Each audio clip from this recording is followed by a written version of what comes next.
All right, hello everyone. We're going to get started very soon. I know we're signing in. People are getting credit for being in class today. You were here. It is official. You are legit. As an old rapper once said, too legit to quit. Am I right, Dr. Washington? All right. Well, hello everyone.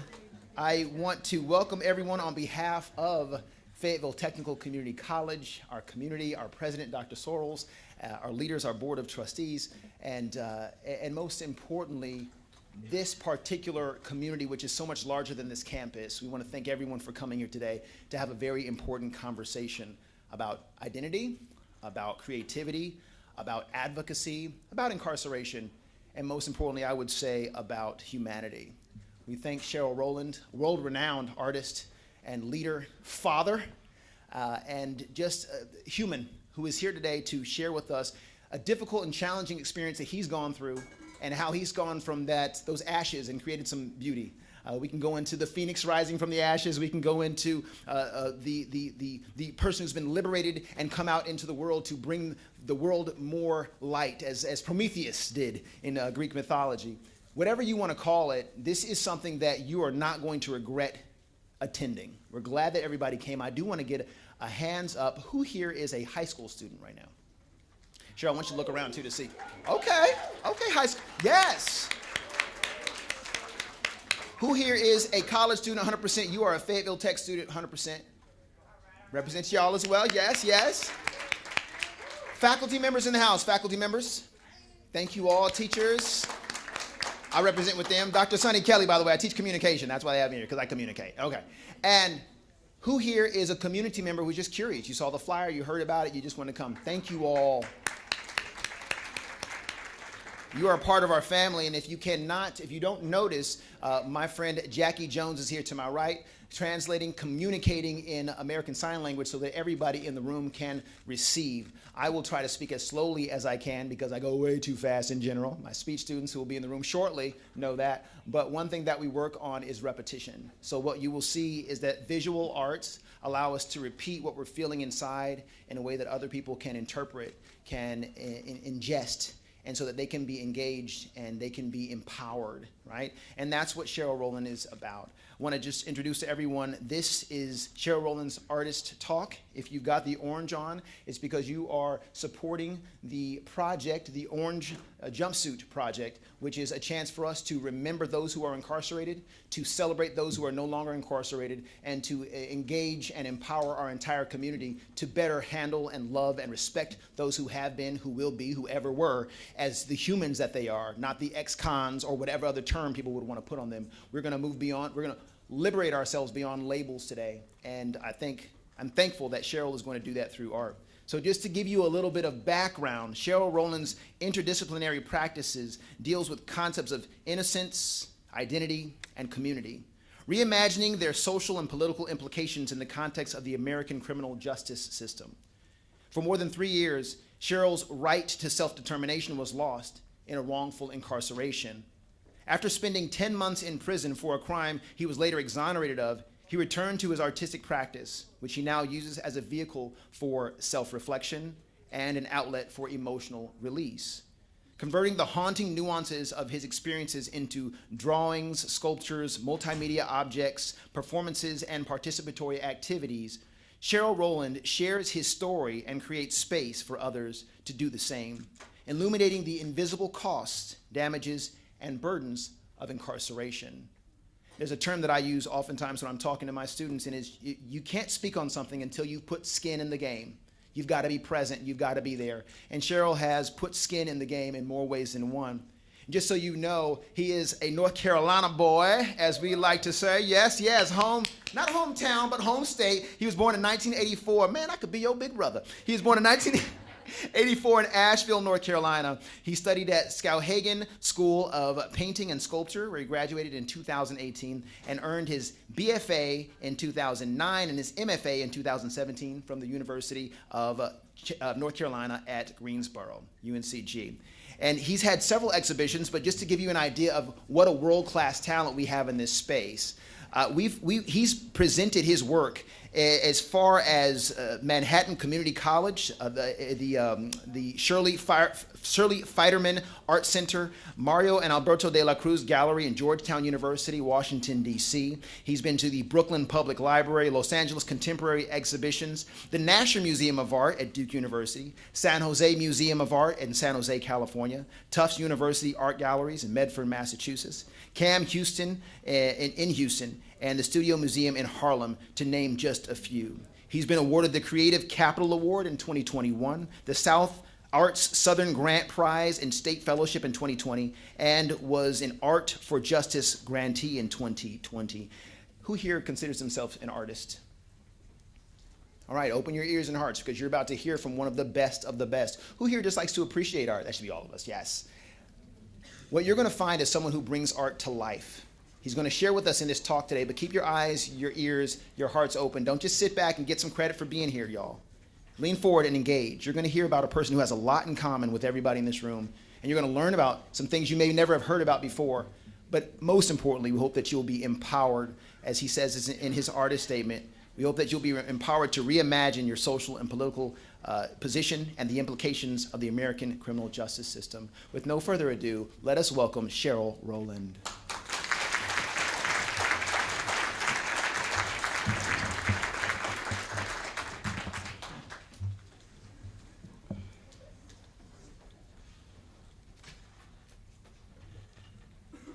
This is a big room.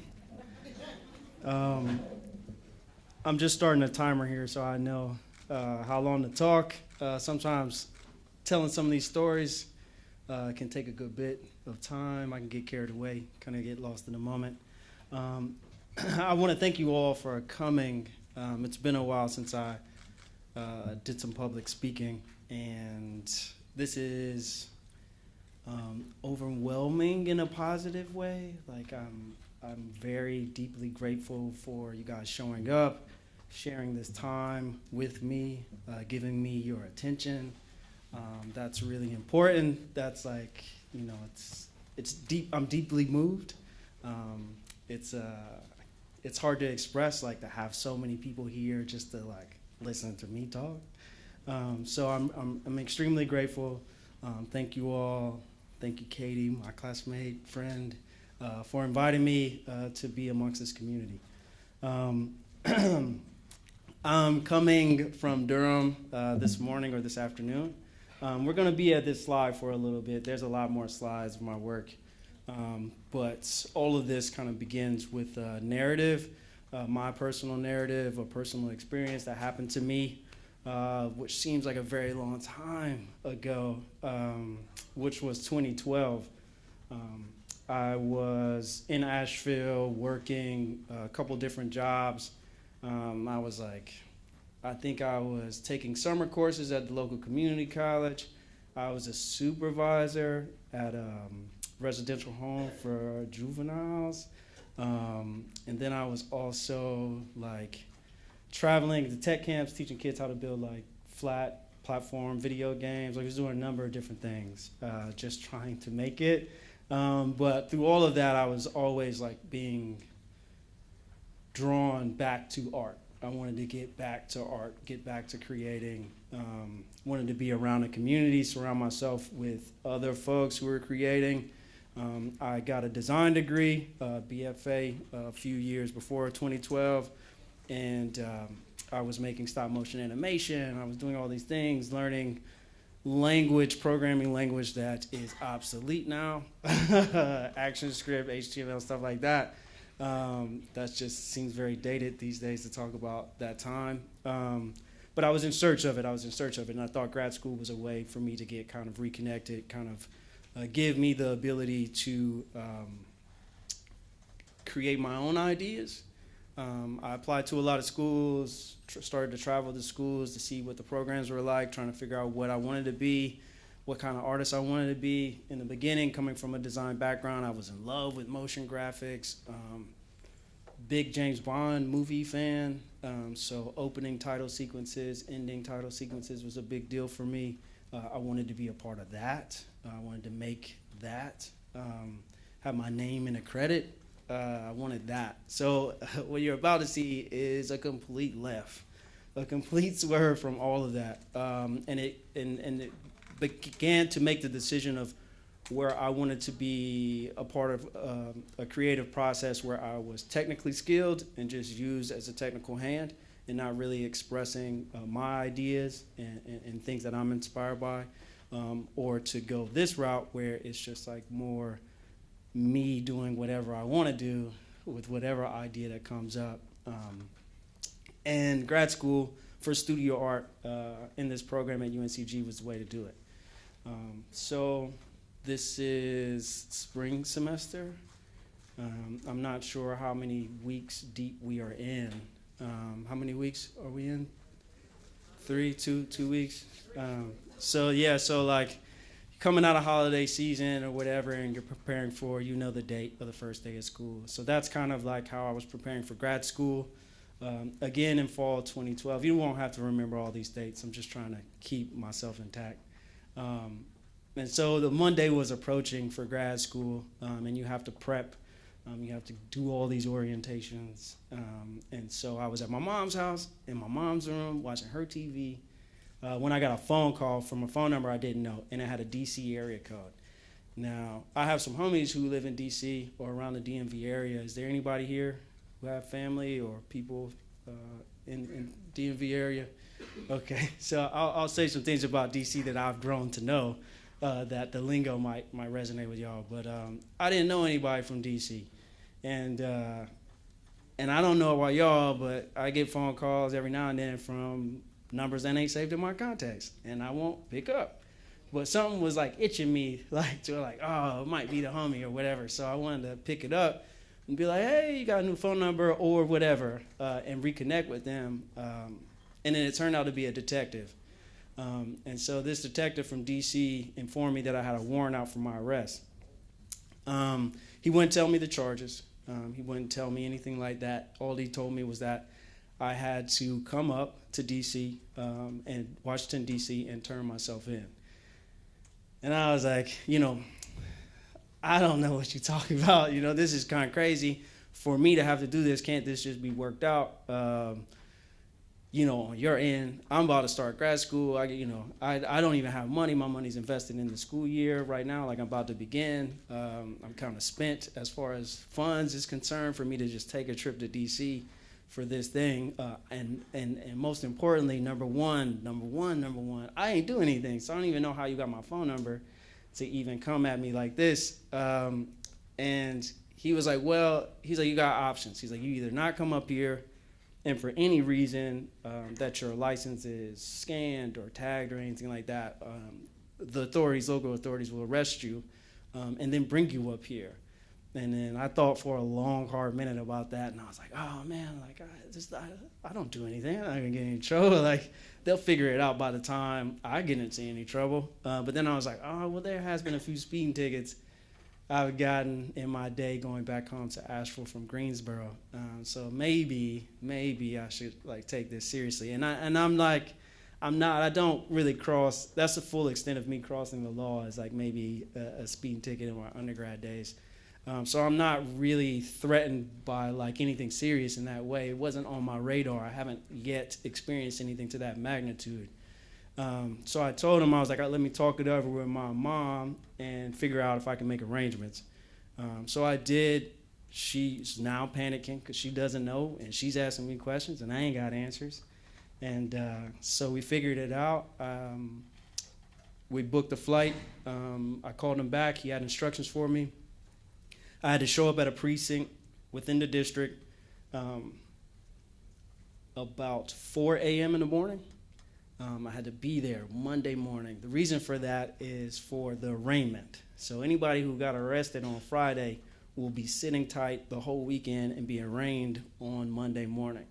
So he was like, your last name is Roland, starts with an R, you're going to be towards the end of the queue.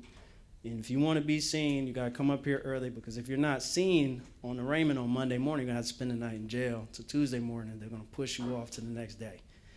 And so I was like, for not doing nothing, and, I didn't even know what turning yourself really meant, per se, because every time I saw it on TV, it wasn't as aggressive as what I went through. So like I showed up for church.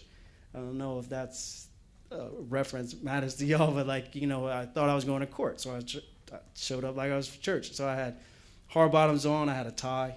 I didn't have a suit coat or nothing like that. I didn't own one, but I had a tie and everything like that. So as soon as I got to the precinct, I had to forfeit everything. I had to forfeit my belt, shoelaces, phone, wallet, cash, everything. Then was handcuffed, taken to a empty jail cell because it didn't have any mattresses. So I wasn't being processed, which I later would learn what processing and actually being in jail looks like. But I was just being put in a cell and turning myself in. So I was interrogated, asked questions about this. Still wasn't really informed much. I was just questioned. I wasn't aware of the severity of my charges. They were not stated to me then. So I didn't know if they were like misdemeanors or felonies or whatever. I was just being asked a lot of questions. Do you know this person? What have you done on this date and this, that, and the fourth? And then I went to the arraignment, which was a couple blocks away from the White House. So it's on Pennsylvania Avenue, the main courthouse. And that trip was in a paddy wagon with no windows. Didn't enter through the front of the courthouse, went in through the rear. Hand, wrist, and ankle shackled. And then got seen in my arraignment, got a court-appointed lawyer while I was there, which I didn't even know. I probably should have had a lawyer from the get-go, from the jump, but I didn't. So then he was nice enough to put in a little effort, once he figured out I wasn't from D.C., to speak to the judge about letting me return to D.C., return to North Carolina. Because of the nature of the charges, which at the time was 4 felonies, they were not going to allow me to leave D.C. Even though I hadn't been charged or anything like that, it's just the nature of the charge being made in D.C. I was like, I'm in school. I started school today, Monday. I'm missing it because of this. Please allow me to leave. So I was on a probationary type of condition where I had to call the clerks of court every 2 weeks or every week to tell them, like, I'm not fleeing. My address is still the same. I'm still doing what I said I was doing. So this is the beginning of 2012. Charges are not made. It's a jury trial situation. They have not a 9-month window to indict me, to take me to trial. So academic school year is roughly 8 to 9 months. So I was like, we got this whole year I gotta go through. Now nobody knows I'm in this situation. Nobody knows. Not my classmates, not my professors. Nobody knows other than a few uncles and my mom. And they're like, don't worry about this. Don't let this stress you out. We'll, try to look for you counsel in D.C. because I can't have out-of-state counsel to represent me in D.C. It's got to be somebody who practices law in D.C. So all this is kind of being handled. They're like, stick to your studies. Don't let this distract you. You got it this far. Don't let anything take this away from you. So 9 months goes by. Like every one of my classmates, we're kind of going through our own little battles in the studio. And art is very personal. And at this time, I'm supposed to be producing things from me. Like, this is my work. And so I have to be open to releasing that person through this vehicle, through art.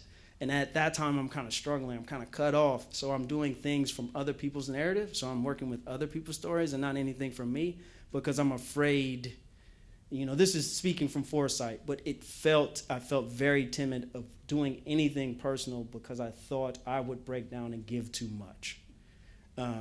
So I'm struggling. They're like, this isn't, what do you have to offer to the work? And so all this stuff, it's not making excuses for it. I'm just saying it was tough. So 9 months, that window ends up closing. It ended on a Friday conveniently. I got a call from Thursday from my lawyer. And he was like, good news and bad news. Good news, they never got any witnesses or evidence, so they can't indict you. So there's no trial. And I was like, sweet, about time. I've been told you I didn't do this. This should have been over. Shouldn't have even got a phone call in the first place. Bad news is they have another option. They will lower the charges from felonies to misdemeanors. And they can take you straight to a bench trial without a jury. So it's just like traffic court, where a judge can determine your fate, and a judge only ultimately instead of a jury. And that's what they did. And so we went to court for that, for that process to kind of take shape. We chose to go expedited court date, so we wanted this thing to be quick and over. So it ended up entering into my thesis year, my last year, my second and final year of grad school. And at this time, I'm like teaching. I wanted to be a teacher when I first went. I didn't really want all this stuff that came after it. It wasn't necessarily in my scope. I'm blessed to have it, but in the beginning, I did want to be a teacher, art teacher. So I have a design class. I have a big design class, over 20 students in there. My court date is on the 7th of October. My birth date is October 2nd. So I tell them 29 is a big age. Wait till you young cats get there. You'll celebrate like crazy. That's what I'm going to do. So you guys got the week off. Don't come in on Tuesday and Thursday. I got to step away from my birthday, so don't worry about it. But it wasn't my birthday. Obviously, it wasn't my birthday celebration. I was just going to court, and neither did they know or I know that I wasn't coming back. So when I went to court, I got found guilty, sentenced to a year and 30 days in D.C. And so on the Greensboro side, where all this was happening, nobody knew anything. So I just was there, and then I wasn't. And so my mom just told him what she could best describe with the situation, that I just had to leave. She didn't give him any details of what was going on. She just told him I had to leave. Everybody else was just kind of like, what happened, And the whole time I'm just kind of being swept away. Like, as soon as they said guilty, I got handcuffed. I got taken in the back around the judge, and then went straight to jail. In D.C., by being federal, I had misdemeanor time. But because my sentence was 1 day over 365 days, it became federal. So that's to a federal prison. So I could have been sent anywhere, New Jersey, Pennsylvania, California, anywhere, because it's federal time. It might as well have been felonies. But because it's in D.C., which isn't a state or a city, it became a big deal. That I didn't know. We didn't know a lot of this stuff. But it's just rolling now. And so ultimately, this isn't a jail picture. This is just me in a regular orange jumpsuit that you can buy off Amazon, which is where I got this. So don't be alarmed. This isn't that. So ultimately, I spent my full amount of time. I got time knocked off for having a job and good behavior. I spent 10 and a half months inside DC, which is in Southeast DC, which hence the orange jumpsuit is where I was at. And it's kind of like a county jail because there's no longer Lorton, Virginia, their state prison, DC state prison. So this was kind of like a hub. So in my block I was in there with a lot of different other gentlemen who had all different kinds of charges, coming in from Fed time to do misdemeanor time, folks who are getting who are up against life sentences and things of that nature. So I'm just in there with a collective bunch, even though mine was misdemeanor time. That's why I donned the orange jumpsuits, because we actually wore orange jumpsuits. And so my release date comes. I got an hour, so I'm just taking you through the narrative. We'll go through fast with the art stuff, and you can kind of piece this all together. But I'm going to gloss over the end time. So it was a year fighting it, roughly a year inside. So I get released, and they're late on my release. So I'm supposed to get released on the wake up, early in the morning, before the morning shift comes in. So that's 5 a.m., 6 a.m., like a really early wake up for me to go home. They don't allow us to leave. Something happened in the jail, so I don't leave till 4. And I can't use the phone because it's on lockdown. So I can't get in touch with my people who are outside waiting for me to get picked up because today's my release date. And then I came in, so all the clothes I came in from court, somebody had 2 weeks to pick it up or it got donated. So all the money that's left on my commissary or my books will have to get transferred to me during my exit. So, but that office closed at 4:30. So like I gotta get this money or I'm gonna be on the street without any money or an ID, which they give you a new ID because they don't have your license or anything like that. So once I go through all this, they're really taking their time getting this out. So I hit the streets right before or right after 4:30 at the Stadium Armory Metro stop. Get in touch with my cousin and I'm like, yo, I love you, thank you for picking me up, but I gotta go report to my probation office right away because their office closed at 5 o'clock. Because I immediately had a probation time. I had a lot of years of probation time too, so it just wasn't the sentence, I had probation time too. So I had to report for probation coming out.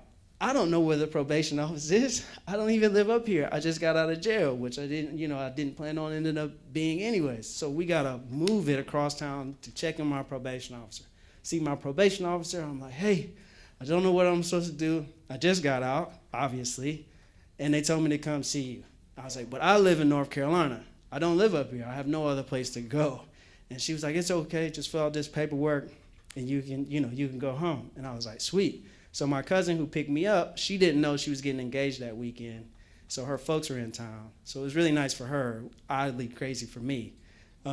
So I talked to her family and they booked me a ticket. They were like, do you want to go to this engagement party? And I was like, I don't know. I'm kind of like hypnotized by a great bathroom and a shower right now. Like I just like things that are on my mind that you probably wouldn't think of. And my aunt looked at me in my face, was like, no, baby, you gotta go home. And I was like, yeah, you're right about that. And so she booked me a flight, so I go home. So this whole time when I was incarcerated, both matriarchs of my family, my mom's mom, my dad's mom passed away. And then also my daughter was born while I was incarcerated. So I haven't seen the family. I haven't seen my daughter who's been growing up and all this stuff.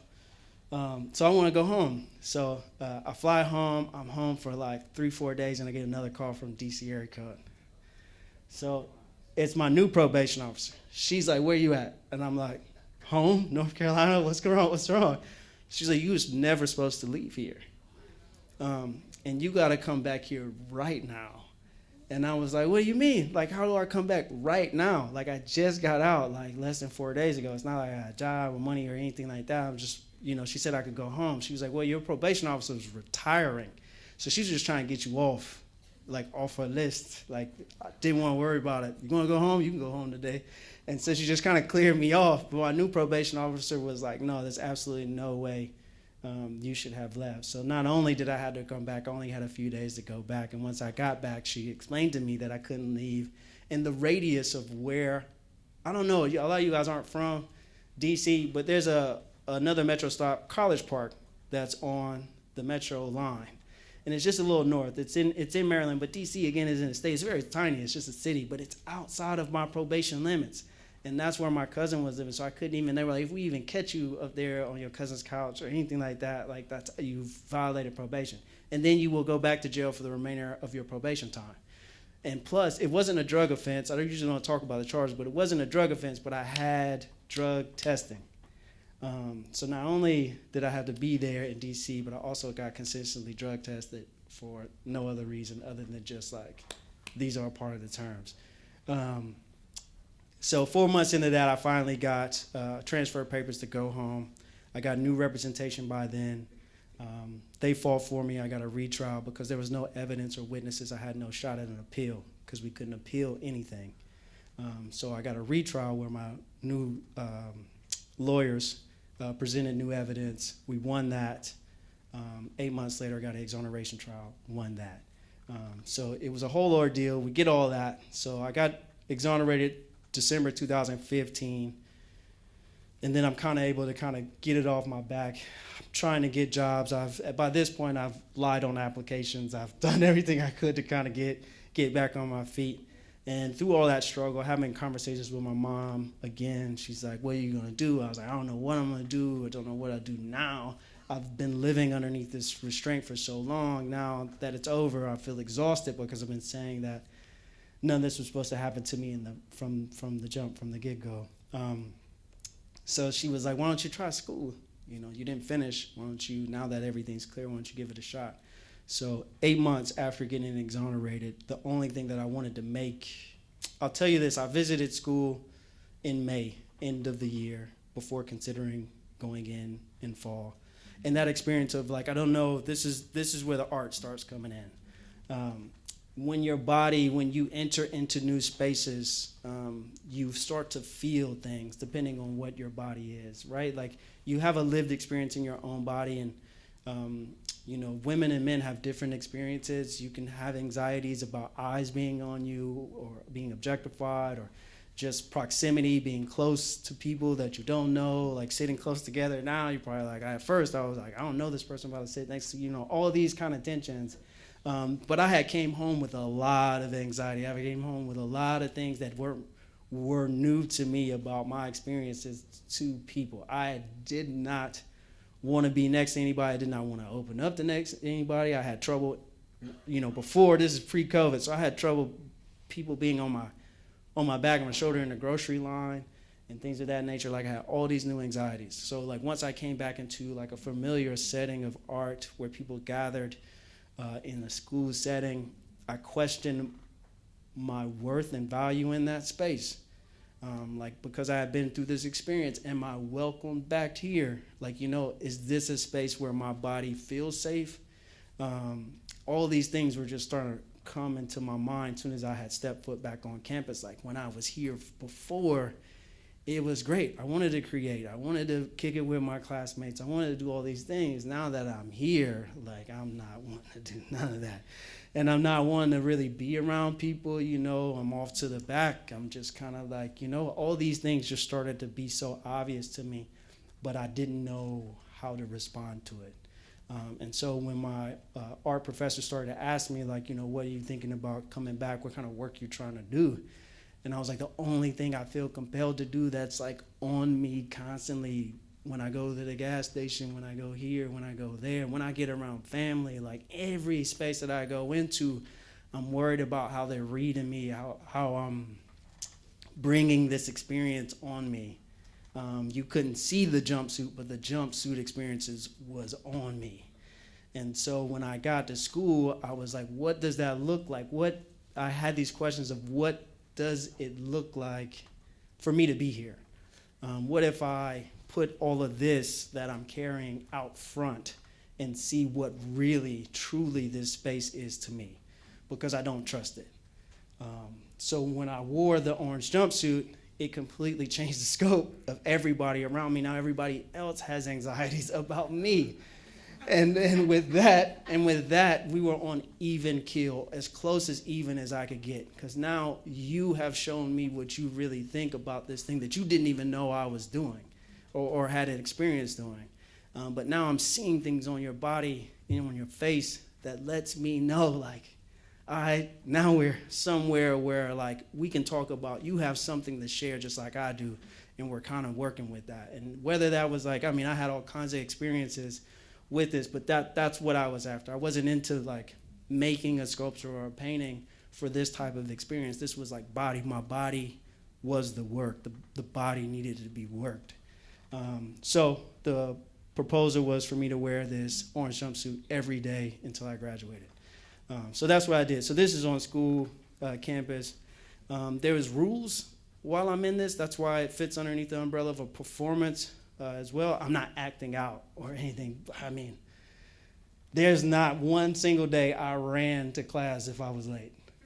There was just some things that was on my mind that was there's no way I'm wearing this suit. I'm gonna run to class. I'm just gonna be late. I'm not shooting those type of images. I'm not wearing handcuffs. There's no. It's not like a costume from a Halloween store. It's not that. It doesn't have DOC or anything like that. It's just a normal coverall that just so happens to be orange. That's accessible to everybody. But the real issue, the real questioning comes from why, when it's on my body, do we read it this way? Because anybody, we could all wear it, but individually we'll read that differently. And so I was really after this question of why am I not, it's not illegal for me to wear it, but it does make me a danger, and it makes my body, it makes me really in danger also wearing it out in public. So all these things, all these conversations and ideas were wrapped around this art project of just my mom was terrified. She tried to talk me out of this. Like when I tried to tell her, she's like, "What are you doing?" Like, this isn't what I was talking about when I said go back to school, And so I just, I'm not one to stand in front of a group of people. I wasn't then. But the only bravery that I got kind of from doing this experience was like, because it was just right out of the experience, like I still had so much going on that like, there's no way me wearing this could be any worse than what I just kind of had been through. And because I had hit such a low and had battled so much that it was just like, this was just way easier. Like it just gave me that confidence due to what I had just left, if that makes any sense. So I use this image because while my body is in that suit, I'm on campus, but when I migrate through campus, I migrate under the same rules as if I was incarcerated. So when I used to be allowed to go to the chapel or to the law library or to see my lawyer, I got a hall pass and I had to go from my housing unit straight to where I was supposed to go. And the hall pass, explained all that. And if I was stopped or seen talking to any other person wearing orange or anything like that, that was trouble. I wasn't allowed to do that. So while I was on campus, if I was going to the gym, if I was going to the library, any other department, I had to go straight there. And if you saw me and was like, "Hey, Orange Jumpsuit Kid, I want to holler at you for a second," you had to escort me there, but I couldn't stop. I had to keep walking. And then once we got to where we were at, then we could, I could do whatever. But while I was in the suit, I could not be outside. I had to stay moving. I had to go right to where I was going, and things of that nature. So when I was in the gym, I wore orange shorts and a white T-shirt, white socks. I was allowed to wear orange shorts when I worked out. I was allowed to wear orange shorts in my housing unit, but anytime I was outside of that housing unit, I was dressed in jumpsuit. So like these type of like rituals and things of that nature were applied to a college campus. And so like what I was interested in is where these things kind of, the juxtaposition of those two worlds kind of like rub together. Because when I went in our art department, there was white cinder block walls, right? And solid concrete floors. When I went in there, I was like, this reminds me of jail. This doesn't remind me of the school that I left. Like all these proximities and things started to like, give me certain tingles. So I was just reacting to that. Like, how can I merge what I'm experiencing from the space that I was just at into this new space and kind of like see what happens. With my work or with art, I ask questions. It's not like I'm giving answers, but I'm just trying to place the audience or viewer of the work in a space to kind of be in that realm to also deal with those questions and find answers for themselves, if that makes any sense. So this particular day, Hillary Clinton was on campus, and I did not know that. And this picture is from a local newspaper reporter. He was like, I want to get, it's a nice day, I want to get a picture of you outside. And I was like, you have to be at least like, 50 yards or something in front of me, because I got to walk to you. You got to catch me in walking. And he didn't know that they were on campus. I didn't know they were on campus. So he was waiting, and I bent the corner and came around the student center, and there had city law enforcement. They had plainclothes law enforcement. They had all these people who were on campus today, and you could just see it in my eyes. Like, I was like, oh no, my eyes went straight down. Like, I don't want to be a part of this. And that's because, like, they had snipers on the roof.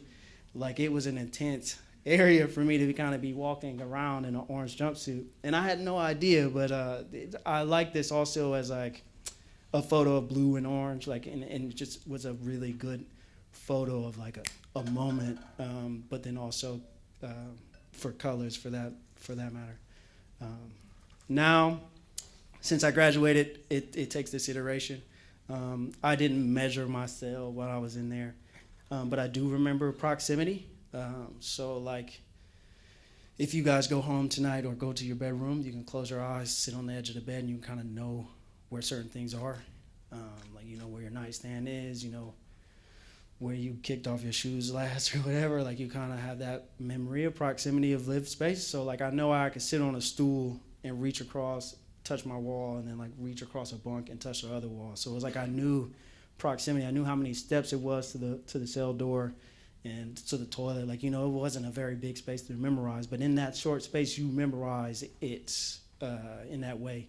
And so this is a 7x9 orange duct tape perimeter, and I sit in that now for hours at a time, and that's how the Jumpsuit Project is kind of conceived now. So for you to talk to me, you have to step inside that space with me to ask a question.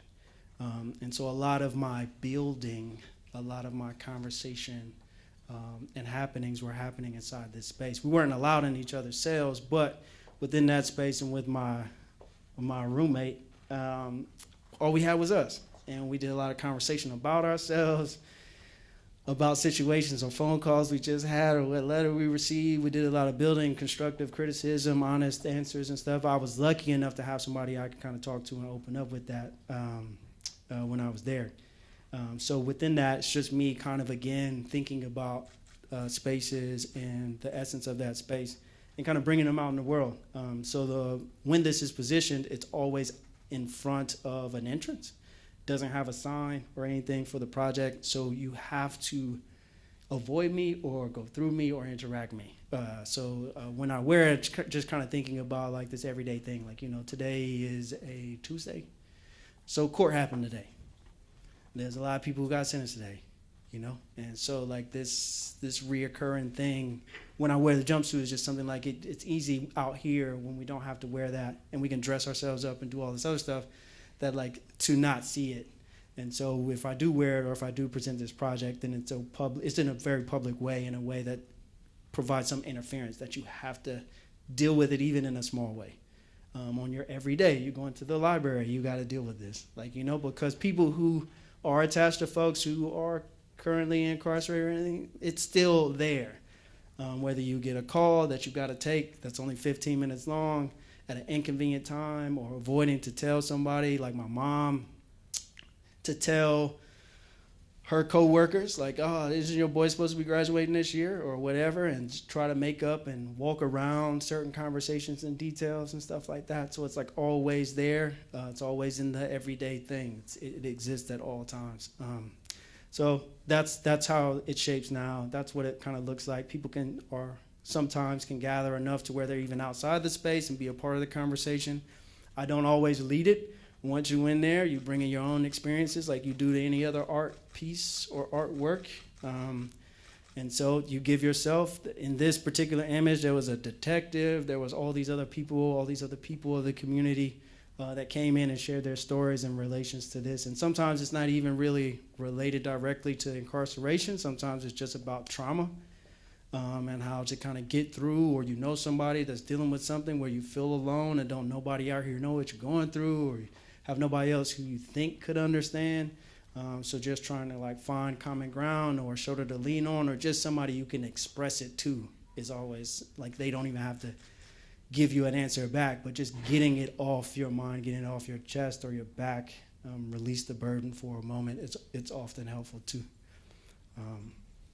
This is on Hollywood Boulevard. I did it at a space outside, right in front of the front doors. This is at Alcatraz, which is an island off San Francisco. It's a big prison. Bumpy Johnson was in here. Capone, all these people. This is the only time I did the jumpsuit project and did not wear an orange jumpsuit. Because I did the tour before I did this performance, and it felt too gift shoppy. They're selling badges, police batons, handcuffs in the gift shop.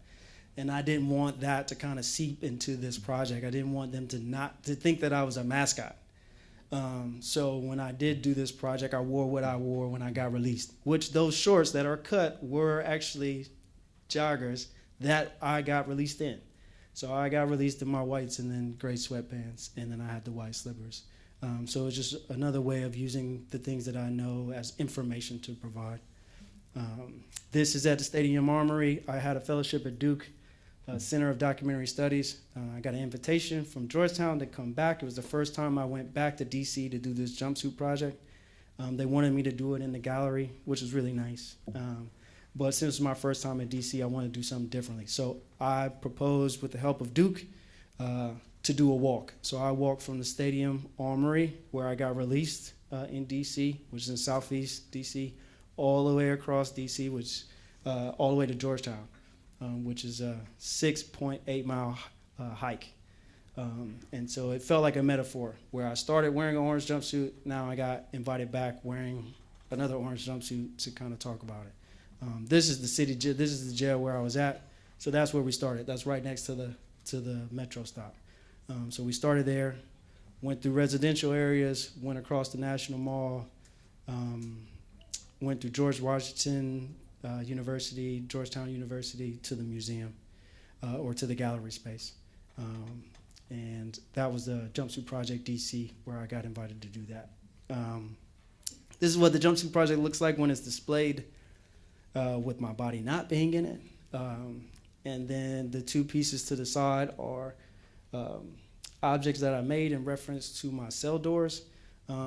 They are clear. My cell doors were not. But there's a window that looks white. You can't see it, but that's 4 squares of toilet paper. This work is about privacy or lack thereof. It's called Fig Leaf. And it was just like, there is a moment in the Bible when Adam and Eve cover themselves up with a fig leaf. It's this moment where they realize like the innocence is gone and they feel exposed. Like the world you thought you knew is not it anymore. And that's kind of how it feels in there when like you have no privacy at all. And the way I thought that bewilderment or, happening was like, this isn't what I thought it was going to be, but this is like the real world. And I felt very exposed in that. And so the only control I had over, the most control or action that I had in there was like when we were on our out. So this is a 23-in-1 housing unit, 23 hours inside, 1 hour out. It's a V-shaped tier where the right tier gets the hour out at dinner, left tier gets the hour out at lunch, and then you swap that hour every day. And then, so the 1 hour out, if you got to use the restroom, you ask the correctional officers to open your door and then close it. When you go back in, you have to use your own toilet. But since my roommate is not in there with me, I have the one time to cover up my window. So I just sprinkle the window with water and cover it with 4 squares of toilet paper. And it sticks. And that's the only time I am allowed to do that. When there's 2 people in that cell, you can't cover the window. You can't cover a divider or make a sheet divider inside of it or anything like that because of count and all this other stuff. So it's like the only time, this very one moment, I had to have a moment by myself that I can control, that I wouldn't get in trouble with. So it was like most of all this work it's very minimal. It's only a few items. I only use materials that I had access to while I was incarcerated, but that goes from things that I could move, digest, eat, whatever, food, commissary list, clothes I wore, but then also expanding to the architecture itself, so steel, plexiglass, concrete for cinder blocks or the walls or whatever. I had a job where I used to repaint the vacant cells, so sometimes I'll use gray paint or white paint or black paint. So anything that I touched or could physically touch or anything like that, that's within my toolkit to make work. And so that's what this work is about kind of encompassing that privacy. And on the toilet paper is language that I wrote to, loved ones and friends while I was in that cell. So cell 45, the letters were archived. They were saved. They came with stamps of like Southwest 45, with my housing unit and stuff on it. So I could recall where my mind was at when I was in this space. So I also wanted to reflect my voice or me within that, this space.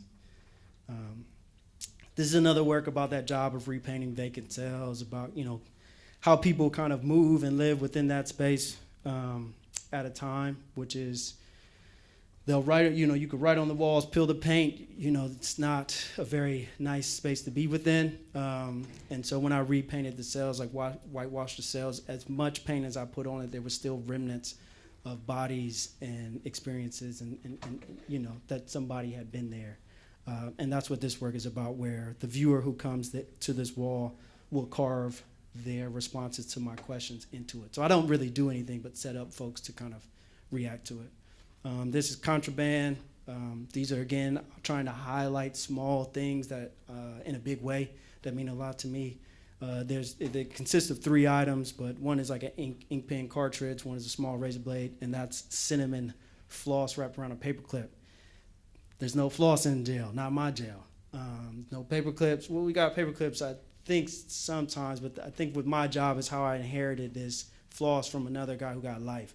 So he gave me this, and I couldn't have this in my cell because that was contraband, so we found other ways to have it. But that's all I had. There was no getting no more. They didn't sell it. So it was like, and the smell of something sweet as cinnamon in the jail, you just have no idea. So like the first time I got this cinnamon floss, I'm just kind of like very delicately having this thing, and the smell of it, I just remember it. But then it's also so delicate that like I want to use it because like I need floss. You don't get the floss in there. If I use it, then I won't have it anymore, you know? And so it's like these little things I'm just trying to convey, like small things, you know? It's hard to tell someone how important things are, and I'm just trying to do it in this way. These are repurposed art magazines that I made. That's what they look like together. These are called weights. These are my exercise weights when I was incarcerated. We took law library. We accumulated enough law dockets, and we made exercise weights with that inside. So these, the one that I make now, the objects are other North Carolinian exonerated court dockets. So it becomes a metaphor. Like, what does that weigh? What does that really weigh? That experience, you know, what does that? What's the weight of that? These are some of the most recent works. This is based off a center block path, the mortar part of a center block wall. When I was inside, I used to trace that. I used to also do that in elementary school when I had to queue up against the wall. And, you know, sometimes it'd be a little gummy. And does anybody know this feeling inside the walls? So, yeah, so when I was in there, I had top bunk always. I was not fighting over no bottom bunk. But being that high, I just used to, like, trace it, but think about other spaces. And in this trance-like situation, I dreamed of home. So these are this is a sculpture. It's in 3D. It has 2 sides. And what's in that groove, this 1-inch channel that's shaped like a C or a U, is Kool-Aid. So Kool-Aid became the conduit, became the thing that I moved through to imagine home. And Kool-Aid to me, home means like matriarch, like Sunday dinners, like, you know, being at the granny's house or whatever. Like, and so like what I was trying to kind of dig through, like what home meant was like, what I was after was safety. There's a safety being a kid at a big family gathering. Like, you know, there's nothing that can really replace that feeling. And that's what I was after. That's what my mind was escaping through. And so I used Kool-Aid to kind of use that as a tool to define that. That's what these things look like now. They all different shapes and sizes. How am I on time? Okay, don't know how long I've been speaking, but I'm gonna breeze through this. Okay, sweet. I'm gonna breeze through some of this work. All this is steel, again, acrylic. There's a basketball goal and a basketball in the smaller left cube, and then in the smaller right cube is all commissary goods in plastic bags. So our commissary was delivered in plastic bags to us, things you order off a list, your foods and services and things of that nature.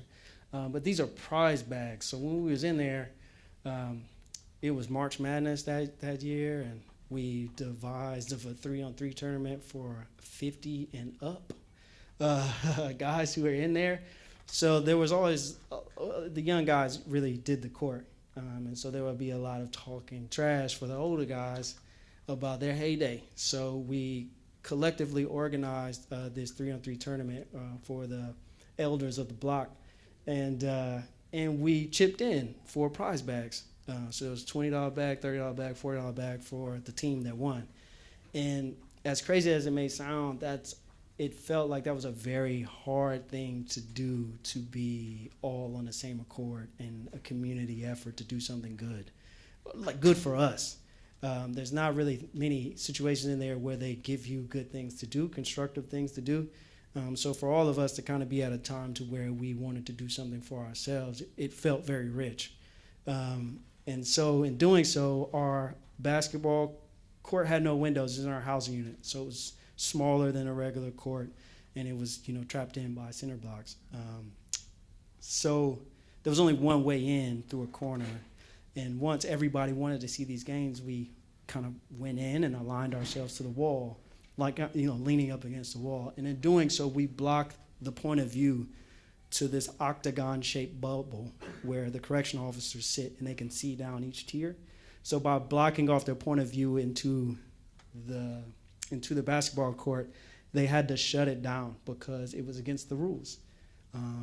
And so all of this effort to do something good ended up being too good to fit underneath the guidelines and rules of the jail. So they ended up diminishing the whole thing and taking it away from us. So this work is like all of that plexiglass, if you lay it all down, is a half-court basketball court, size of a half of a basketball court.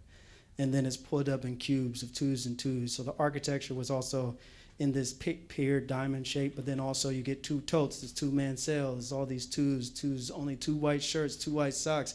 It's a repetitive thing that you hear, especially during like shakedowns or things like that. There's 2s, all these rules, 2s, can't do this, can't do that. So it's just trying to really like take up this opportunity for pleasure, for joy, and then compartmentalizing it, taking it away. Like there's no way you could play within this game, even though it exists.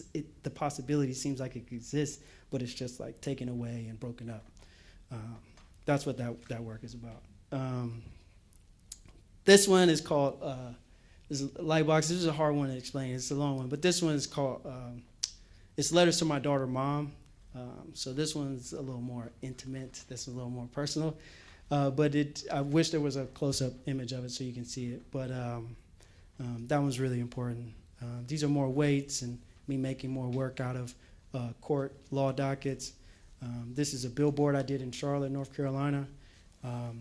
It's based off of iTest. This is a better view at it. It's 2 images, and it shifts between the left and the right on that digital billboard. I was excited to kind of get back to these old like design ways, which I haven't been able to do for a very, very long time. This is another billboard that I made for Miami, Florida. And does anybody play soccer or know of soccer much, like David Beckham? So David Beckham is now the founder and CEO. I think he created Miami International, I think the name of the new American football club down in Miami. It's brand new, and they built a multi-million-dollar complex field for this team. And so I tried to use something that was familiar to that community and try to illustrate what bodies could be the count. So just on human error, like not even no wrongdoing, but just on basic human error is around 10%, and with the amount of bodies that is in Florida's prison currently, it ended up being roughly 17,000 individuals sit in prison just by mistake of like court systems, just on human error basic. That's like, I didn't give you the folder, or I misread a thing. Like, nobody's perfect, but when a judge or somebody's in that robe, they deem to be unbiased and perfect, but nobody really is. And it's impossible for me to kind of think that somebody could be unemotionally moved or not emotionally moved throughout a day or before your day or anything like that. And so just on that 17,000 fills up the entire stadium of this brand new multi-million-dollar thing. So it's just trying to like place context to something, using something that community could be really excited about, and then really taking that and putting that in perspective of reality that also exists at the same time. That's what it kind of looked like on the streets down there in Miami. And these are my last 2 slides, I swear.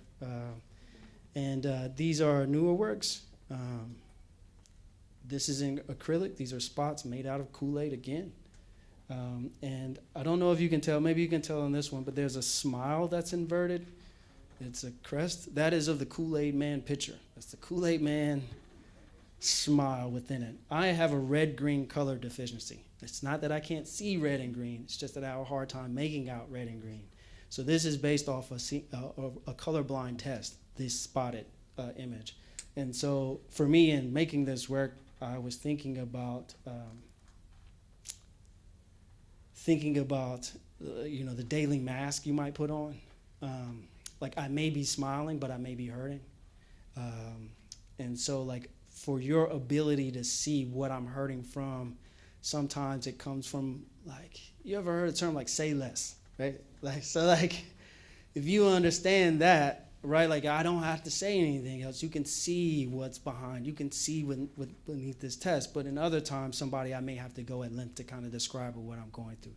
So this is what this kind of idea is about. Like, and that's why it's inverted also. It's like to not really tell if it is a smile or it could be a frown, but your ability to see that within this test, to see through someone's, pain or facade. And so, all this Kool-Aid. And I got really happy because this is the first time I got to use Kool-Aid, all the flavors. I got like all the flavors. You'd be surprised how many flavors I got. My nephews are like low-key upset, like, bro, how you get all these flavors? This ain't in the store. You can't find these flavors. And I'm happy to kind of explore color in that way because a lot of my work is very sterile, is very hard, like, clear and stuff like that. So to be able to kind of incorporate color and ignite some feelings attached to those colors is really nice for a change for me personally. But that's it, thank goodness. And I'm open for any additional questions about the work. I know I swift through it, but I had to kind of state the groundwork, the foundation for all this stuff that came after it. So thank you guys.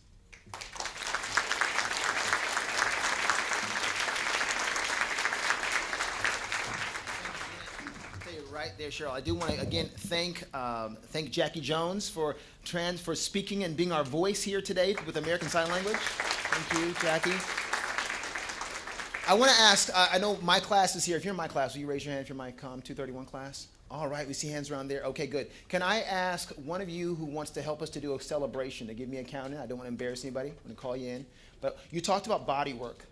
And we're going to put our bodies into this. And you did something that was really, to me, very connective to something I do in my class. Everybody rub your hands together. You feel that energy. That's the warmth. That comes from you. You can give it or you can keep it, right? But today we're going to share it. And I'm going to embarrass you just a little bit because I know you're a humble, quiet guy. But get back on that top bunk. I want you to stand up real quick. And I want to ask, is Paris here? Is Paris, you're learning ASL. Paris, stand up for us, because I was hoping you were watching. Paris is learning American Sign Language. Paris, will you give us a nice, loud, robust 1, 2, 3? When Paris counts 1, 2, 3, we're just going to celebrate you, not to patronize you, not to pity you, but to thank you for putting your skin in the game and doing the body work that we need to actually see art turning into activism, turning into life, and for us to just join up with your story. Because when he shares his story, it becomes our story now, right? We're now response-able. We're able to respond. So we're going to just celebrate you. I just want you to receive it, all right? So we're all going to say celebrate and do jazz hands, do whatever, twinkle fingers, whatever. Just put it here, all your love, all your respect and honor right here towards Sherrill when you're ready. 1, 2, 3. Celebrate. Thank you. Thank you, thank you, thank you. One more round of applause for Sherrill.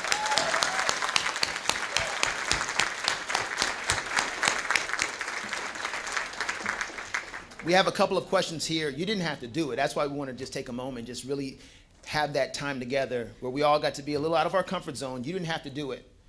You've been exonerated. You could just go off and make art, be a millionaire, be a great artist, which you already, well, the great artist part, I don't know about the millionaire part. But you came back here to bring that fire, that Promethean fire to us. So we thank you. And we have a few questions. Where's Katie Morrill? Katie. I got to give a shout out. The reason why we're able to get a hold of you was because you were classmates with Katie at UNCG. And Katie Morrill, one of our own. Go ahead, stand up, stand up.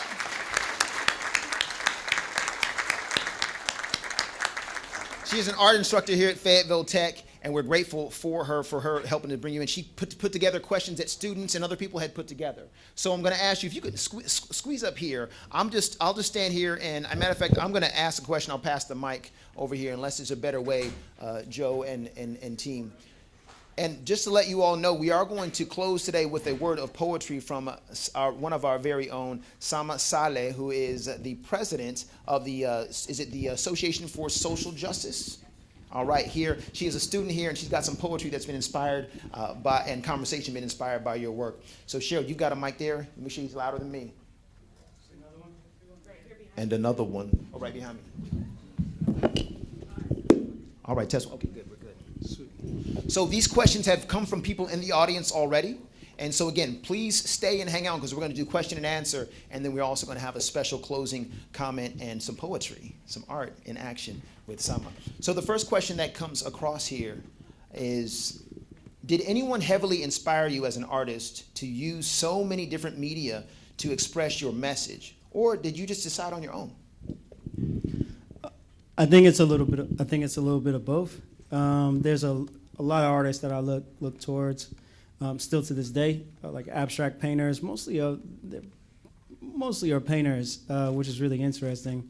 But also sculptors and things of that nature. But what made me stick with the materials was just the experience itself. When I was incarcerated, I used to possibly draw for somebody, like maybe do a portrait. I really didn't. I usually only draw for me or somebody I was corresponding with in a letter. There was a few other guys in there who used to draw as a way to, for lack of a better word, like a hustle, to help get more than what the jail was providing. And I never wanted to step on anybody's toes or compete in that way.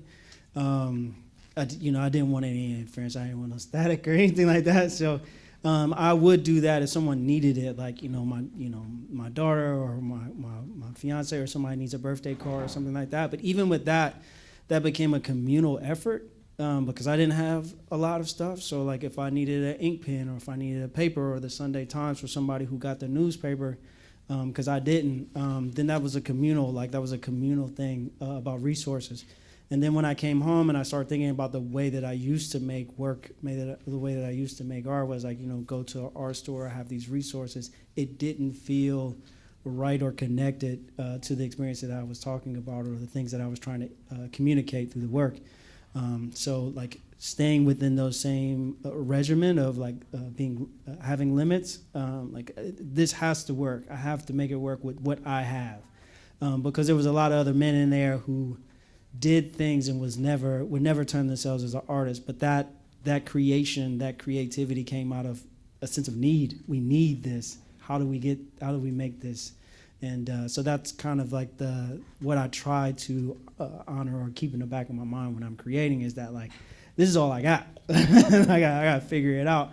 And to kind of, if I'm speaking about an experience like this tied to this experience, so the mediums in itself is something that I love to do. I let the idea dictate the vessel or the medium if it comes out. But that's something I'm really excited about, not being limitless in skills and allowing that I'm not a professional welder. I'm not a perfect painter or anything like that, and allowing that novice of a hand to be okay within the work. That's me. That is my signature. I'm not, this isn't, the roughness is what it's trying to be, and that's okay. I don't have to be, a master. I'm putting my hours in, but allowing that not to be okay with me not making the thing perfect also, Yeah, I always try to tell my students it's important that you always have a Goldilocks in your life that will say, that's just right, the way it is, right? Mm-hmm. And as you've noted, community came out of necessity. I'm going to just adjust something because I don't like this picture of me standing up. You're the man of the hour. Will you stand up here, please? I'm going to get down here and ask questions because who am I? All right, with that said, I want you to be able to see everybody as well as questions come up. You talked to us about reimagining community and how necessity is the mother of genius. You've had to build community in ways you might not normally do it as a quiet, introverted artist, but you've also had to get to know yourself better. So there was an article about you in The Guardian, and in it you described the experience of being incarcerated as stripping away one's identity. Through your arts and designs and ideas, do you feel like you have now found or refound your identity? Did your art give you back your name?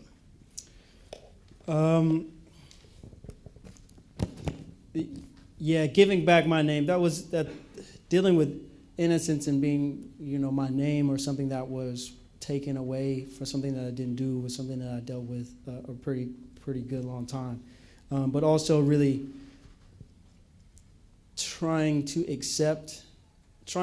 first I had to get to know the new person that I was and not try to come out and be the person that I thought I used to be. And that was a tough thing, because I was so upset that time was taken away from me, that once I got it back, I wanted to be the person I was before it got taken away. And I had to deal with the fact that just wasn't ever going to be. I had to accept who I was with the scars or whatever I had been through, and be able to move through that confidently, not for anybody else, but for myself. Because that confidence is necessary for me to have a life, right? To continue to seek things that I enjoy or new experiences and grow. But I felt as though, in the past, I was limiting myself by refusing to do that, right? And I'm not open to meet nobody. I'm not going nowhere. I'm building up walls and prisons emotionally and mentally around me, and it's going to cripple me from actually becoming something new after this experience.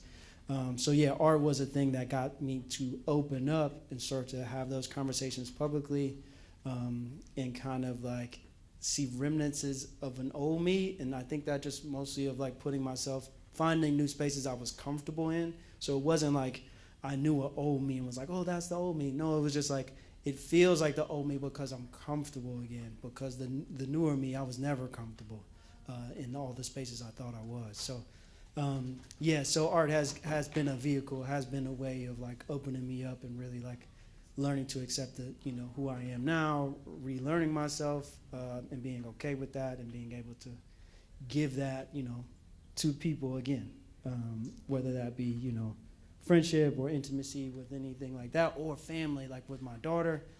She was the first. Me getting back with a relationship with my daughter was the first mirror that was put in front of me of my incapacity, right? Things that I wasn't capable of, love, sensitivity, all these things. She was the first mirror that was I don't have anything to give to a baby, as far as that way was concerned. She was the first one that was made me realize who I was. Well, that leads me to the next question that a student has for you, and it is, you are talking about creating a new you. Well, you played a part in creating a new person, your daughter, who's now 9 years old. Yeah. How do you talk to her about this experience? How detailed do you get? How do you as a daddy explain this difficult story? Yeah, no, that's been the challenge. She's been at every show. I always take her to the shows. And Orange Jumpsuit is beautiful. It's beautiful to see the world through the eyes of a child. And so children have come past that orange jumpsuit perimeter and things of that nature, and will run straight through it. It's nothing to them. My daughter will see the orange jumpsuit, it's nothing to her. It's nothing, the way we see it. Mm-hmm. And so adults will walk up to that perimeter and be hold on, why is this taped off? What's going on here? All these things you've been conditioned to do, follow rules and all this other stuff, where children just have a freedom to kind of think differently and not see limits in those ways. It's a very beautiful thing to witness, as I witness her growing. And so in the beginning, she has no idea what this orange jumpsuit means. So now at 9, the questions are getting more and more. She doesn't remember the last time she asked me about jail when she was 5. She barely remembers last week. So now that she's 9, she saw my most recent show, and that orange jumpsuit is in there. And then people are now having conversations with her about her dad being in jail and prison, and she's reacting to it now in a very sad way, because she's processed more. She's seen enough cartoons and superheroes movies to know that jail is a bad thing. And so the questions are getting more detailed. So it used to just be what does have you been to jail? Now it's what was it like? What for? And as she's getting older. So at 9, it's also not just the questions, because the kids, with little kids, they can ask you a blunt question that sounds whoa, if an adult asks me this, I got a lot to say. But if a child asks, you have to give a response within the context of a child's mind too. So it's explaining nuances is tough. So Carmen Sandiego is mostly the one thing in her world that I try to describe nuances. She steals, but she steals before the thieves actually steal it. So it's like, you know, like there's nuances of what bad and what good is. But yeah, she's getting older. Conversations are getting more, questions are getting more specific. And I think it's going to be something I'm going to have to continue to kind of like work with her as her world grows and opens up. And I hope, I don't know, there's no blueprint to it. And I just hope that like, I hope that I'm able to remain the same person in her eyes as her dad going through that, if that makes any sense. Yeah. I don't want, I'm afraid my fears are the heavy, what do you call it, stereotypes and things. I don't want that to overshadow a relationship or the value of that relationship. Well, let's try this. Fred Rogers says, whatever is human is mentionable. If it's mentionable, it's manageable. So I want to ask you this. What do you want her to take away from it? Let's mention it so that as you have that conversation with her, it will come out. What do you want her to know about this experience? I mean, I would like for her to know that it's not so black and white. It's not so this or that. But then also have grace with anybody in their experiences to hear it out first and not prejudge or allow these other things to kind of happen. Now, granted, it took me a long time. I did this work when I first went in because my prejudices came up immediately once I got in those walls. Like, I didn't know that they were there. I have plenty of family who's been incarcerated, and I visited them in jail and never really looked at them like that. But as soon as I got in, I was like, for lack of a better term, scared straight, and I was like, can't be in here. I grew up with Oz and HBO and all this other stuff, so I was like, can't be in here, and but then later on, like those, not everybody, it wasn't like a network. I say it's like, it wasn't a networking opportunity, even though some dudes treated it that way. It was, I would not have survived had I not had some guys in there to be able to be crutches. Because then it was like in the beginning, I was struggling to reach out to maintain my connection to the outside world. Towards the end of my sentence, I was okay. I was calling out less. I was writing less. And they were like, what's going on? I was like, it's cool. I'm cool. I'm cool in here. And because of the community that I had built, that I was okay. I was able to rely on the people closest to me instead of desperately trying to rely on people who I was taken away from. So yeah, I would like for her to learn nuances, to learn about about all that judging and have more of a sensitivity towards it. And I love the fact that you modeled for her that you can build community no matter where you are, right? Resilience, that bouncing back, it's a choice. Mm-hmm. And so the next student asked a question that is, do you still have friends that are locked up or friends from that experience? And was there any positive experiences in prison? You talked about the 3-on-3 tournament. That was a great one. Yeah. Any other positive experiences in friends? No, I mean, yes, friends, but all the stories end up being like bittersweet from inside. But all the friends, yes, they've all come home and done great things. Like one of the guys who, he had 20 to life. He was coming in from Fed time for possible parole. So he was in the cell next to me. He ended up starting a program in DC. You can Google him, but he ended up being the first elected person while incarcerated. Like he was elected a official, government official. I don't know, like city council type of thing. I don't know his official title while he was incarcerated. Like Kim Kardashian came to his block and like all this stuff. Like he became like. I was like, this guy used to beat on my bunk to get me up. I used to be really depressed. I used to try to sleep the day away. He used to come in and used to beat on my bunk and be like, you got to get up. We got time. You want to learn Spanish? There's somebody here who speaks it. I speak French because I found somebody in this space. Like he was like everyday motivator. Like there's no reason. We ain't got no weights. We're going to exercise. We're going to find this. We're going to do this. He was like a constant thing. And you couldn't keep his light down. I speak highly of him because he's out now and he's doing a lot of things. But I feel very lucky that I was in there with men like that, like who could make a mistake at 18. He was in his 40s when I met him, and still have that light through it all. And then it break the walls. He wasn't even out the walls, but he broke out that, and then he's out now and stuff like that. So yeah, my last cellie or my last roommate or whatever, I keep in touch with him and his family. He had cousins, they were all on the same case, so I keep in touch with all of them. Whenever I go to DC, I still reach out. And so yeah, it was like, oddly enough, like yeah, I got, a community still there from that experience, which isn't, I don't know, I can't really say like a blanket statement, but I don't know how rare that is, but I know that's, if it wasn't for that community, I wouldn't have came out with the steam of it, or the steam with it. And please know you're building community here. I think you have a whole bunch of new fans. So you have a home at Fayetteville Tech and in Fayetteville, right? Give a round of applause for that.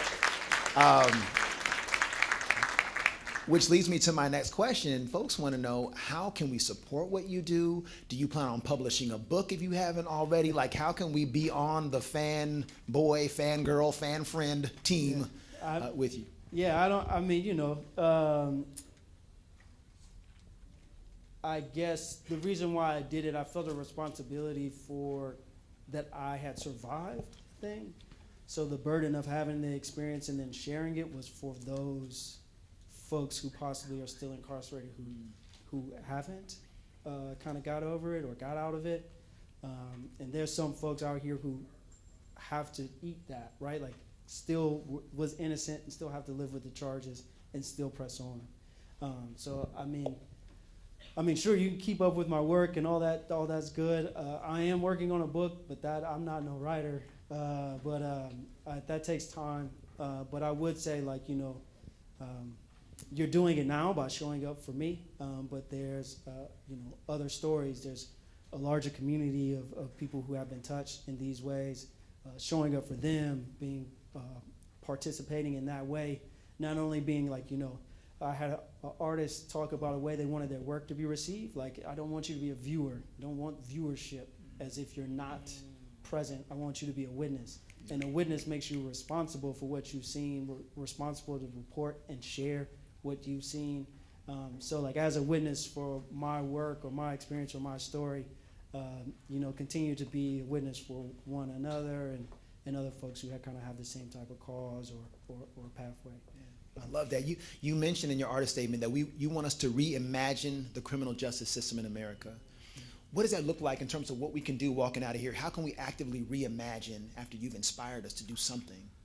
Well, that's a great question. I think I can only speak about the turns that I've made about thinking about that. I remember coming home. One of my best friends, he went in when we were 18.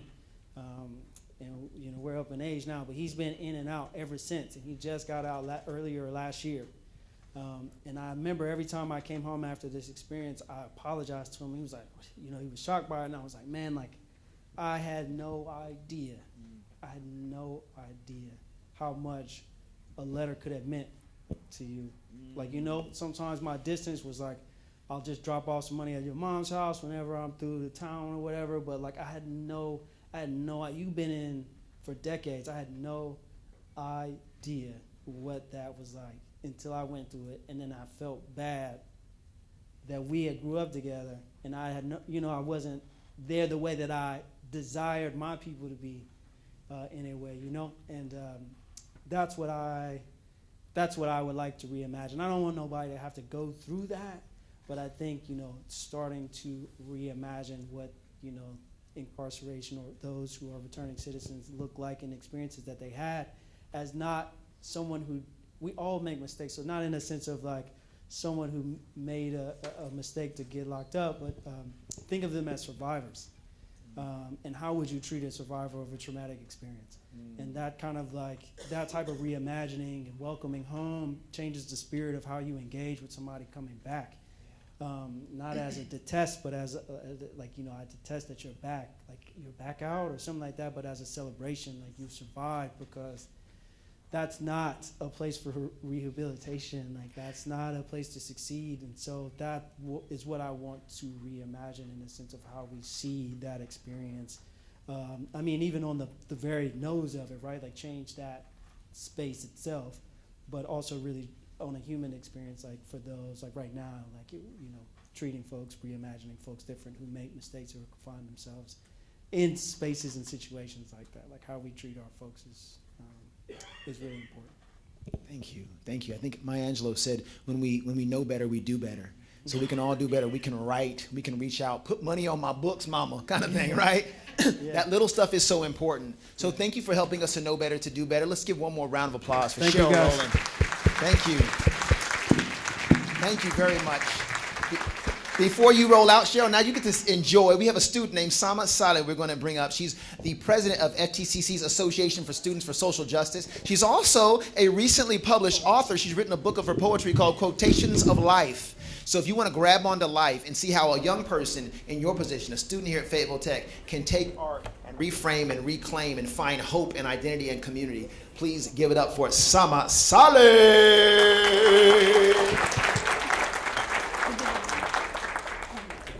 Well, thank you so much for being here with us today. I'm so glad to see you today. And actually what brought me here today, it's my positive energy who published his book, Dr. Sunny Kelly, in November, and he motivated me to publish my book, republish my book again. So I went home that day and I grabbed my secret box that I always keep my stuff that I write, whether it's feeling down or feeling motivated, and put it inside that box. So I was searching in it, and I found a letter inside of that box, and that I think I am ready to share it with all of you. This letter is 3 years old, and it involves a lot of deep spoken words in it. The letter says, "Sometimes people say things without thinking about what will happen after. People come up to me and ask me, 'Why are you here?' or 'Go back to your country,' without thinking or asking themselves about the reason I'm here. You think I'm here just because I wanted to be here? No, I am here because of what my country is going through. I'm here, but my soul is in my homeland, lost among the streets, looking for my family's tears, wishing I could find them somewhere around. I am here, but my heart is not with me. It's around the corner, looking for a safe place, looking for some human beings that understand it. I am here, but I'm not really here. So think before your words come out of your mouth, because you might kill somebody with your words. If I could handle what you could say or even do, others might not. Others might fall in your trap and end their lives just because they feel unacceptable. I wish I was like this, and I am, but at least I am a great liar. I lied to myself that everyone loves me, that I found my place in this world, that I am strong enough, and everyone around me has a pure heart.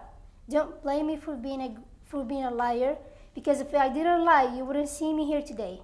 If I didn't lie to myself, I was going to jump out of the 5th floor at the age of 8, after seeing my best friend doing that because we got bullied in school.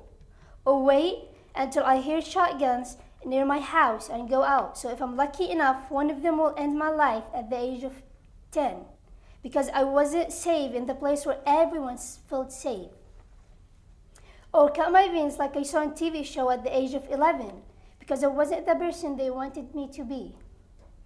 Or I could hold a gun and aim at my head at the age of 12, because everyone thought I was crazy based on the thoughts, or even stop going to my chemotherapy now, because I feel I'm lost and I haven't found myself yet.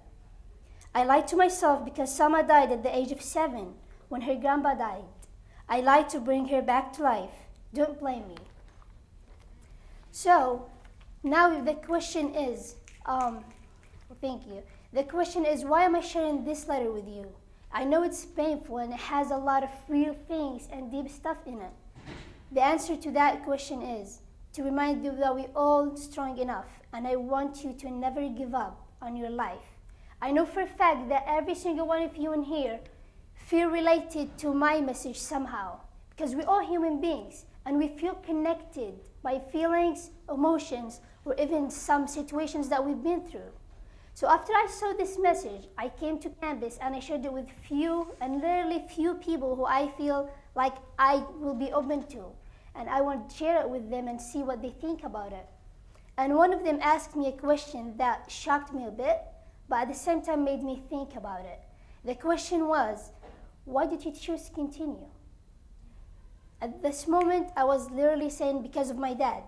And then I thought about it a little bit, and then I found that I choose to continue to be a better person, to be a great friend, and to help people around me.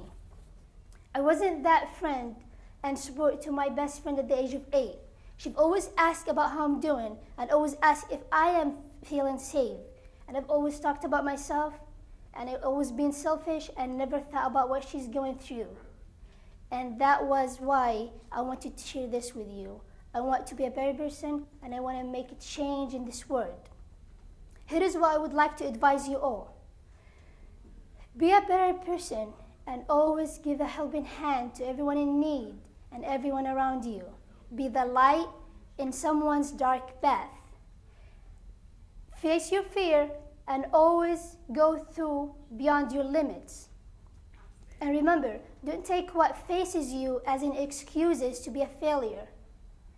Use these obstacles and excuses to make a start to your goals, dreams, and to be successful. And if you're given a choice between being right or being kind, always choose kind. And last but not least, I would like to end my speech with reminding you to put your trust on God. Remember that He will always come through for you. He will never disappoint you, knowing that God is closing these doors to open something new for you. Always remember that God is planning good for you. Thank you so much.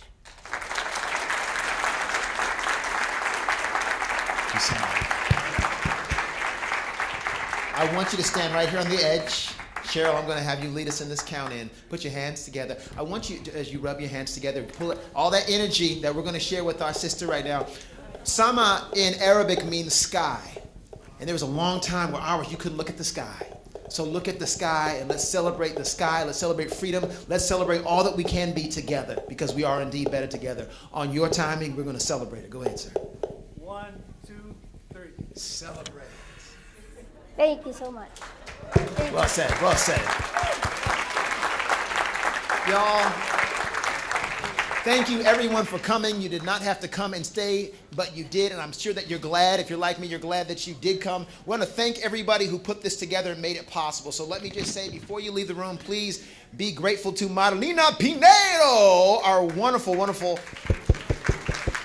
activity maestra here on campus, the SGA for the refreshments. Thank you all for Marlena and the SGA for refreshments, FTCC facilities for allowing us to use this space, the faculty and student club representatives who have come and supported all the way through, and finally, before I say finally, because the big thank you is to you, I got to give one more shout out to Katie. Katie Moore, she's the quiet professional, but thank you. We would not have this amazing jewel if it weren't for that connection, so thank you, Katie. Take her art class, and Sherill Roland, we celebrate you. We love you. Wakanda praise. Thank you all. Have a great day. Go out and show love to someone. Reach out and be that light in the path. Yes, thank you. Shukran.